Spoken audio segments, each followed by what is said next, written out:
Hi everybody, welcome. Hi everybody, welcome to 49ers Live tonight. I'm Brian Professor B. Davis. We're here at the Satellite Digital Media News Center here. Hope you guys enjoyed your Thursday evening. As as the Hope you enjoyed enjoying your night. Of course, watching most of you watched Thursday night football, and it was the L.A. Chargers. The LA Chargers being up on the being up on the being up on the Minnesota Vikings down at SoFi Stadium down in Southern California, down in Inglewood, as we begin week number 8 of the National Football League. So, without further ado, we're gonna start off with Robert Saleh. It's gonna be Robert Saleh, and then we'll have Klint Kubiak. So, without further ado, we're going to go straight to Robert Saleh. He spoke with the media earlier today, and, and it begins right now.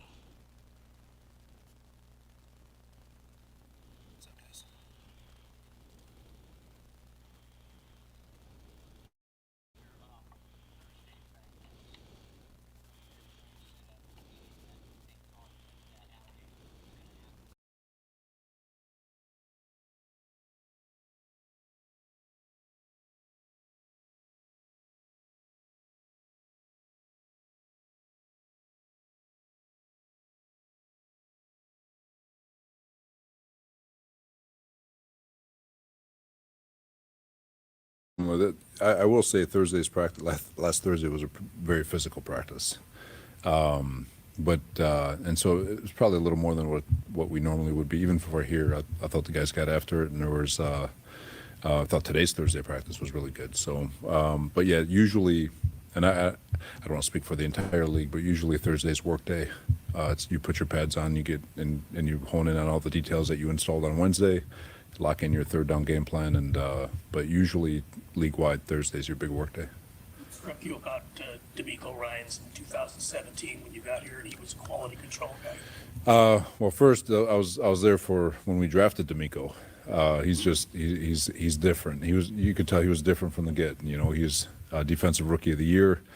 I remember we initially had him at will linebacker, and then something happened during OTAs. He slid in the mic, and that was the last. That was the last of it for him. The rest is history. But incredible mind. What makes him special to me is that he has an incredible amount of humility in terms of he knows he doesn't have the answers. He's willing to ask the right questions, and he is incredibly smart and will learn. He can evolve, he can adapt, and he's a great communicator, and people gravitate towards him. He's a elite human, elite father, elite man. He's all of it. So we knew that from when we drafted him, and obviously he stayed true to himself as he got bigger and bigger. You guys only allowed 10. You only allowed 10 points in your first game without Fred Warner. How did you pull that off? Good players.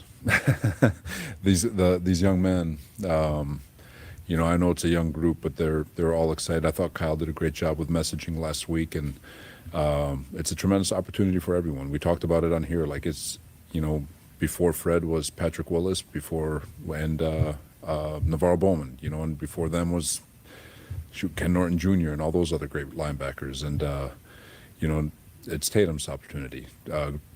Before D Winters was Dre Greenlaw, so there's always an opportunity for somebody to step into the shoes that have been there for a while, and I thought our guys did a great job taking advantage of their opportunities on Sunday night. Speaking of guys stepping up, not necessarily the case, well, we don't know that to be the case, but Denver out of practice yesterday, on the practice field today, but in recovery. If he's not able to go on Sunday, how do you kind of feel that for him? Yeah, if he can't go, obviously those would be big shoes to fill. But no different than everybody else. It'd be a great opportunity for somebody else to step into those shoes and play well. Thought Luter did a great job last week stepping in for Renardo when he was knocked out of the game. And this league is about opportunity. Like I said, you have your superstars, right? The ones who are, they're just different. You do have the Bosas of the world and guys that transcend coaching, if you will. There's nothing you can say to those guys. They're just special. But then from there, you got this. The rest of the league to me is A to Z, and it's separated by a gap that's about that big. They're all special athletes. They all have abilities that are out of this world, and some of them just need an opportunity. That's the only thing separating A from Z is an opportunity, and so if someone gets an opportunity, you hope they take advantage of it. You just mentioned Luter. Between him and Lucas and Demo, particularly in the run game the other night, how did you think that they impacted the game and the way they were physical in that? All of them did. You can throw Pinnock in that too, because there's a lot of big nickel that we played in that game. Gifford came in and we played base, so we kept mixing up the personnel for them, and with regards to their run groupings, and I thought everybody did a really nice job being gap disciplined. I thought the D-line really got after it, and just got to go do it again.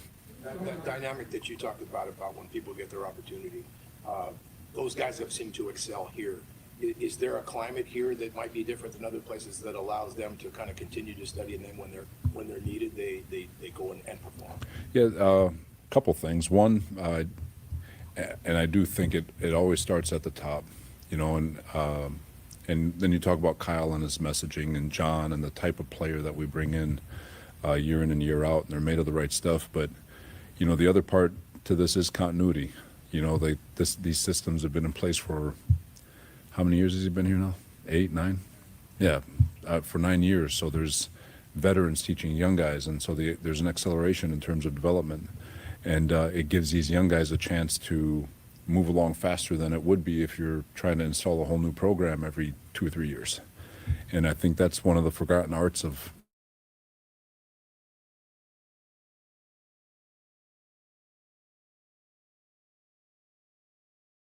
football. I mean, it's the ultimate team game, and to run off to the side in terms of for the sake of change, So I would say it starts at the top. Continuity, Kyle's messaging, all of it gives our guys a really good chance to excel when they do get their opportunity. Robert, the Texans have struggled offensively on stats, watching them Monday night trying to deal with the Seahawks defensive line.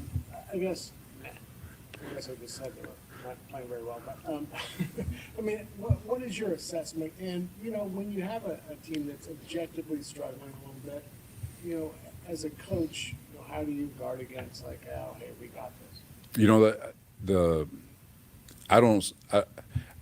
I get the narrative for Houston, but this is also the same.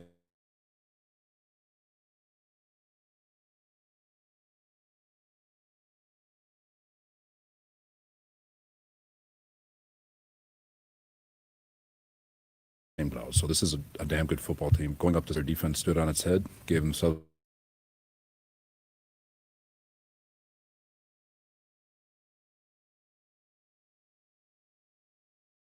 the 5-yard line. They had opportunity in all 3 phases, and we all know that it's going to be a tremendous challenge trying to get down there and get another win. Robert, when you talk to Tatum Bethune, it's clear that football is really important to him. And I know you probably go to the combine and talk to these guys in those rooms. I mean, how do you discern what guys football is really important to as opposed to they're just good at it? Yeah, no, that's the one big question. You want guys who love the game and everything about it. And there's a difference between a player who loves the game and everything that it brings versus a guy who likes what football gives them. There's a big difference. And I think when you're going through the evaluation process, trying to find the guys who genuinely love ball, whether it gives them money, fame, they don't care. They just want to play the game. Trying to decipher those guys, or trying to separate those guys from the guys who like what football gives them, the fame, the notoriety, all that stuff. Those guys don't last. It's the ones who truly love the game and the process that goes with it, the studying, the practice, rehab, lifting, all of it. And it can get tricky, but if you dig enough, you can find it. Is Nick Martin getting any reps at strong side, or is it still just retail? The Will and Sam are very similar, but he's mostly Will linebacker. What can you say about kind of what he was asking about when it comes to Tatum Bethune, Malik Mustafa, to know that they be winners? I asked Tatum about this yesterday. They all kind of congregate together throughout the week outside of the facility to come together to each other's houses and study more film on top of what they've done here. I mean, what can you say? I mean, they're all in their second year, so I mean, they're pretty young. They love the game. You know, Nick Saban. I don't want to sit here and mess up what he quoted, but he has a really talks about how people who love ball gravitate to people who love ball. You can't have mediocre people mixing with elite minds. It just doesn't work. And usually that happens. Like they're going to gravitate towards one another. If you love the game of football, you're going to gravitate to one another, and if you don't, you're going to gravitate to your clique. And those guys love the game of football and everything that comes with it. And so it's not surprising to hear that they try to find each other to study more tape. When you left here to go to New York, how aware were you that D'Amico was going to be next in line, and how much, I mean, not that it mattered how much you're getting an opportunity, but peace of mind did you have knowing that they were in good hands if D'Amico was taken? It was a no-brainer for Kyle. That was the setup from day one. He's like I said, D'Amico is he ascended so fast. Obviously, he played the game, but to go from QC to linebackers coach to coordinator, he was ready to be a coordinator after his first year of being a linebackers coach.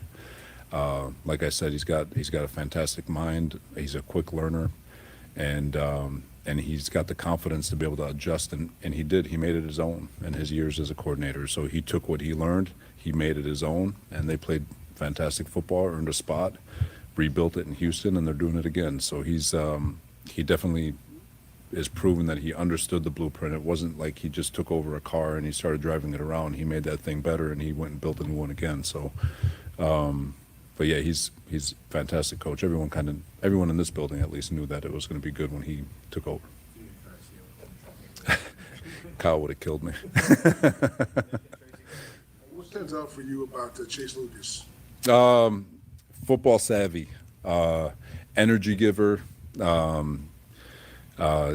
He sees all the nuance in football, every little detail. He studies his butt off, and but yeah, he's the ultimate energy giver. He's giving juice to everybody. He's talking smack with everybody. He's helping out Upton as much as he can to help him accelerate.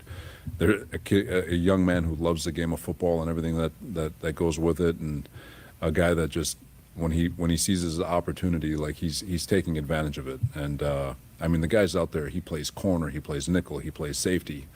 It'd be a disservice to try to explain how valuable he is. He's invaluable to this football team. He's awesome. In regards to Tatum, he certainly seemed very confident going into the game the other night. But now that he's past that first game as the guy replacing Fred Warner, have you seen him settle even more and become even more comfortable this week? He can't be comfortable in which he knows. The urgency is he's got to go do it again. It's kind of the message. We did it once. That's great. You can't take a deep breath. You got to step on the gas and keep doing it over and over and over again. This league is a proving ground week in and week out. As much as they love you this week, everyone can hate you next week. And that's just the world we live in. We embrace it. We love it. But for Tatum, he doesn't have time to breathe. He's got to keep going. Go ahead, bud. Given what you've been able to accomplish with this group, some fans have already started kind of preparing themselves mentally for, your next head coaching opportunity. Obviously, you were able to interview for a few this past off season. Presumably, you'll be in line for another sooner rather than later. Is that still your end game in this? Like, you want to be a head coach again? End game is trying to find a win on Sunday. We'll go from there. You guys good? Thanks. All right. D'Amico Ryans was a rookie in your dad's first year, I believe, in Houston. Curious, do you remember much about him? Do you remember your dad saying, like, this guy's going to be a head coach someday, or anything that struck you about him? Yeah. I mean, he was rookie of the year, I think, his rookie year. And I think he was a second-round pick, something like second or third. I think he was a second, and just right away he was the leader of their defense. They had a young team, young defense, and he was the leader.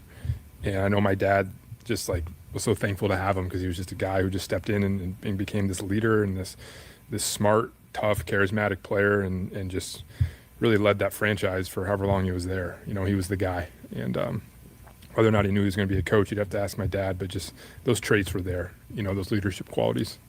You watch the Houston defense, how familiar does it look, and how has he maybe evolved from what he was doing here? Yeah, I mean, it's his defense. It's the defense he's been running. It's what he ran when he was here. Obviously, there's some tweaks. There's new things. There's always things that are evolving. But it's the thing about it is that's why it's good. Is there's a core philosophy and it's the way they play, and that's what sticks out. That's what it's always been, and that's why they're a top defense. Is because they know their identity. They play their system very well, very sound, very physical, and they play with their hair on fire. So that's why they're one of the top defenses in this league. Yeah. Robert was just talking about last week and how he thought Kyle did a really good job with the messaging for the game. He said that a couple of times. Is that something that you kind of keep your ear out for and you appreciate, like what a head coach has to do week to week as far as that messaging? For sure. Yeah, it's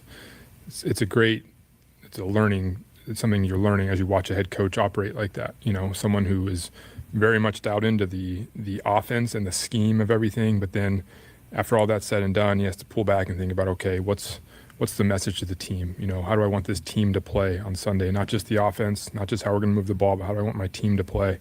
And Kyle's able to balance those things out. I think that's one of his greatest strengths. You know, as a coach, he can balance those two things. And I agree. We had a good message. You know, in any game, you go into every game with a goal, a way you want to play, and it just so happened it worked out for us on Sunday. Do you remember your dad kind of working on that being something that he would try to do week to week? I mean, do you remember when that sort of came online for you, that was a thing? Yeah, for sure. Like I just remember when he was a head coach, he'd come home like on Friday afternoon, we would talk and he'd be telling me like, I think I want to say this to the team tomorrow. Here's what I think we need to hear. You know, here's what I think our guys need tomorrow night, you know, as you start to talk to them the night before the game. And what's cool is you don't, as a head coach, you don't really know what that message is on Tuesday or Wednesday. It has to things have to kind of sink in as the week goes on, you know, and then when you get to Friday and you get to Saturday, you really get a feel for where your team's at. And then you really know what the right words are, you know what I mean? And I just know we would always have those conversations. My dad would come home Saturday after the team meeting and would say, what'd you tell him? You know, we wanted to hear it because it was such a cool, kind of inspiring thing. And then you'd go watch the game and you could hopefully feel the team playing that way. So. You get a chance this week to talk to your brother at all? You guys, it's kind of unique. You guys were going against the same team back-to-back weeks. Yeah. Have you had a chance to kind of compare notes at all? Yeah, we talk every week, and that is kind of interesting. We've kind of been following each other this year, but you know, he's not revealing too much and vice versa. We're divisional foes, but we always talk after games, just kind of, hey, what were you seeing in the defense? How'd they look to you live? You know, just kind of sharing little stuff like that, but just pretty much the norm, yeah. When you guys brought in Matt Hennessy last year, you guys signed him to a 2-year deal, which you don't see a lot of for guys coming in that late. What did you see in him then that you liked about him, and how much do you think maybe even just those extra couple of weeks help him now? Yeah, it was just getting the guy here early and getting him into practice right away. I mean, you notice his athleticism right away. That's what stood out. The way he moves, you know, and you know, he's been in a similar type of scheme where he's blocked in the zone scheme, so he had a good feel. But just a really good athlete playing the position. And then he got a head start. He got the off season. He had a great camp. Loved the way he got better in camp, and so you know, we expect him to step in there and play good football for us. So. What kind of adjustment is that for Mac or whoever just with a new It's always a little bit of an adjustment. You're talking about, you know, cadence and just timing of things. There's some communication, but at the end of the day, there's trust. You know, we think Matt's going to go in there and play good, just like Jake did, and we'll be rolling. You have a couple of really fast weapons in Garendo and Watkins you're not really utilizing. Do you see a role for Garendo in this offense? And what does would Watkins' presence create some space for you guys? Yeah, I mean, to go Jordan's coming back from the injury, and it's just been a matter of getting him back into practice and, you know, getting his conditioning back and then getting him elevated when we can. And he's got to get out there and take advantage of his ops, you know. And I think I said this about Jordan James last week. He's doing a great job of being ready for that moment for when the time comes. And who knows when that's going to come, but we like where he's at. And then who's Isaac, right? Yeah, there's definitely a role for Isaac. And you know, Isaac's He's got great speed. He does great things in the pass game. It's the way we've used our backs. It's been Christian and Brian, and you know, I think Isaac's doing everything he has to do in practice to be ready for when we need him. You know, and that can come up with injury. That can come up anytime in the game. But he's been doing a good job. So, yeah. Thanks, guys. Appreciate it.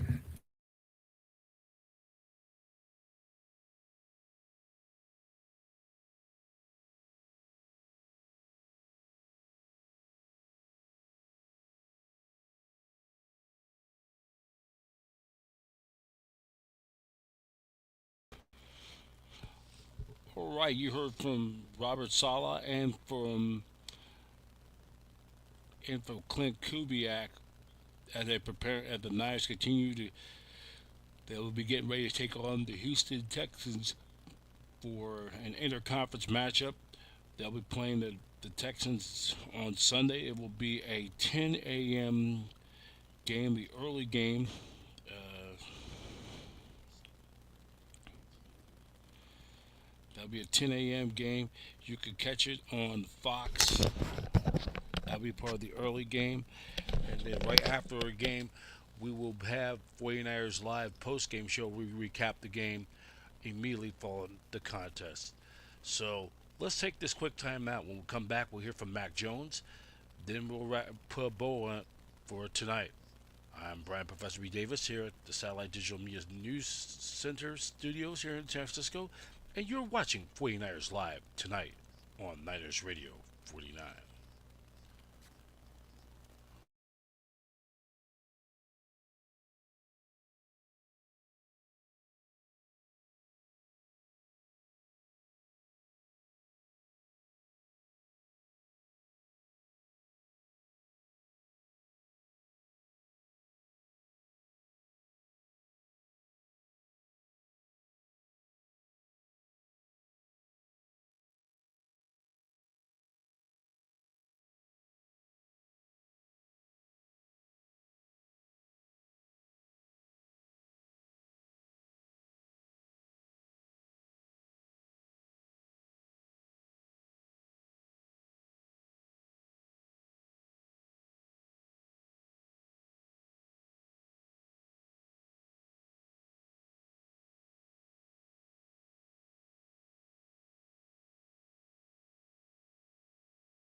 We continue on 49ers Live tonight, Professor B, as we'll get ready to preview the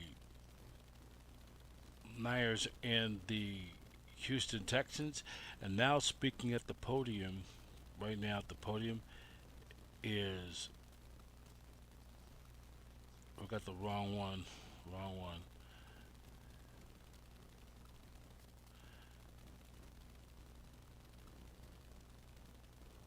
It's going to be Mac Jones will be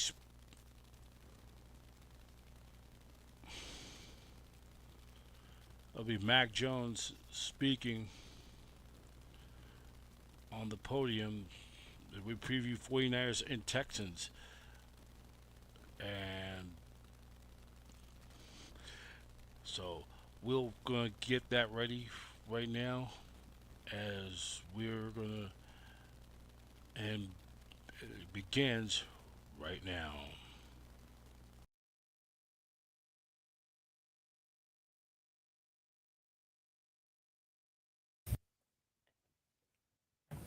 All right, how y'all doing? Good. What have you seen from the Houston Texans defense so far, looking at film? Yeah, they're really, really good. Top defense in the league, great front, great linebackers, and really solid secondary. So they play together. They've played a lot of football together, to be honest, and really talented group, well coached, and definitely have a big challenge on Sunday.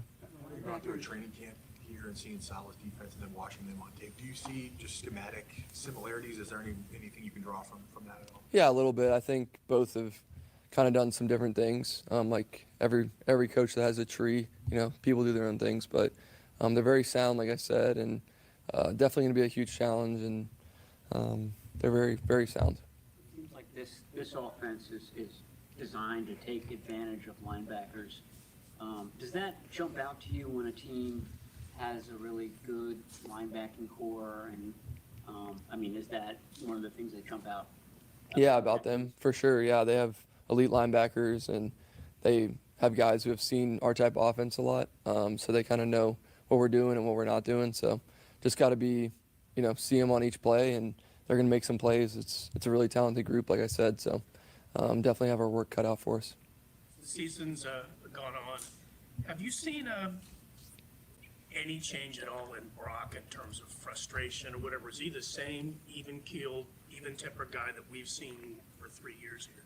Yeah, I would say so. I don't see him being a guy that changes a lot. Just comes to work and does his thing, and he's been a great help to me. So that's all I can speak on that. Saleh was talking about messaging and how he thinks that Kyle does a good job week to week of coming up with a strong message.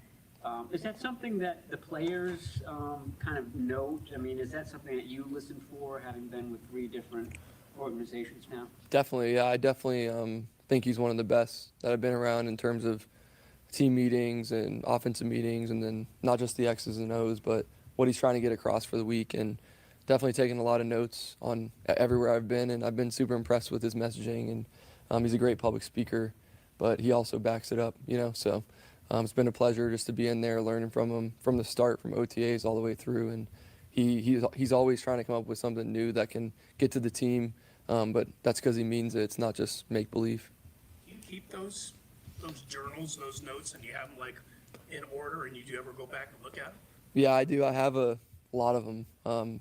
I keep them stored away somewhere. I won't say where, but I have them all stored. And then playbooks too. I have every playbook in any game I've played since college, freshman year. So it's really cool when you can look back, even against this team we're about to play. I've played them a few times in Jacksonville and whatnot. So you can always look back and see, is there any differences? Is there anything the same? And then also the messaging, like what was the messaging going against a defense like this, at a different place. And Kyle just does a great job taking it 1 week at a time, and it's nice now because it's virtual, so you can keep everything on your iPad versus, it's been a lot of binders for me in the past. You won in Houston as a rookie with a fourth quarter comeback. Do you remember that vividly at all? Yeah, I do. We got kind of lucky. It was like a roughing the quarterback on like a 3rd and 20 to keep the drive alive, and then we went down and kicked it. I know they were pissed about that, but it was good to get that under my belt, and it was a big win for us. I think we were like 2-4 or something like that, and struggling a little bit, and then we ended up winning like 7 in a row or whatever. But it's a long time ago, it seems, and completely different staff and system and everything. But it is nice when you've played in a stadium and you kind of know what to expect fan-wise, and where the play clocks are, all that stuff. So it's good to go play there. Legit roughing the quarterback call, or did you have to sell that? I don't know, you're going to get me in trouble if I complain about the refs even 5 years later. They'll send me a letter. But no, I mean, I don't know, it wasn't that bad, to be honest. I've had worse. Do you do that when you're at a new stadium, just kind of go out there and kind of orient yourself to where the play clocks are and things like that? Yeah, everyone, that's kind of one of the things I think a lot of quarterbacks do. I mean, I don't think it's like rocket science. You just walk out and find them and figure out where they are. But they have a really loud stadium there. I feel like the sound gets trapped well in there, and the fans are very passionate. And like I said, their defense is unbelievable. So definitely have our work cut out for us. And at the end of the day, it's a 100-yard field, 53 and a third wide. So you know what you're getting yourself into. This might be a weird question, but like when you have met, I assume you've met retired kind of legendary quarterbacks.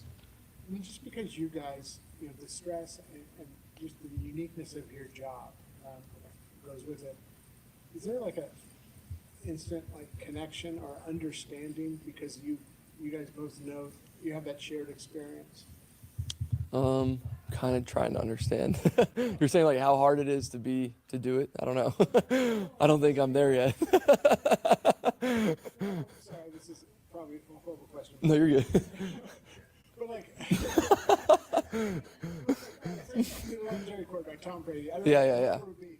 It was like, is there like just an instant connection because the job of NFL quarterback is so unique? Yeah. And the pressure and For sure, yeah. kind of, not to say you're necessarily, hey, I'm relating to this Hall of Famer. Got you know, you. on that level, but there's just an understanding. Yeah, no, I know what you're saying. I respect anybody who's at the top of their field, and for me, whether that's an athlete or an actor or whatever, like I want to learn, figure out what they've done to be successful, to be honest. And I've been fortunate to not only watch but talk to a lot of really good quarterbacks that have played. And every year, I'm trying to learn something new and add it to my game or whatever. So yeah, it's really cool. You know, when you're a kid, you're looking up to those people, and then, you know, maybe when you're in the NFL, you at least get a chance to talk to them and learn from them. And whether that's how do you deal with an injury or what about this defensive coordinator. So it's pretty cool just to talk ball when you get a chance. Usually it's in the off season. Okay, thank you.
Oh no, yeah. Apologize for that. So once again, the 49ers will take on the Houston Texans for an interconference matchup for Sunday Night Football, or for a Sunday 10 a.m. game. That will be on Fox, and then they'll take on the New York Giants the following Sunday at the Meadowlands in East Rutherford, New Jersey. Then the Niners return home to take on the Rams. Showdown for first place, and it'll be the first of back-to-back divisional games. So the Niners have some big games coming up. But the main focusing on the Houston Texans. And always get your tickets for future 49ers games, home games. Go to Ticketmaster.com. That's Ticketmaster.com. That's it for now. Professor B is signing off, and so long. Thank you for watching 49ers Live tonight on Niners Radio 49. Check out all of our content. In case you missed this podcast, you can watch it again entirely. Go to youtube.com/@NinersRadio49. That's youtube.com/@NinersRadio49. And that's it for them. Professor B signing off, and so long. Thank you for watching 49ers live tonight on Niners Radio 49, where every team is a fan and every fan is a voice. Niners Radio 49 is exclusive in association with the Satellite Digital Media News Network. Have a good night, everybody. Take care.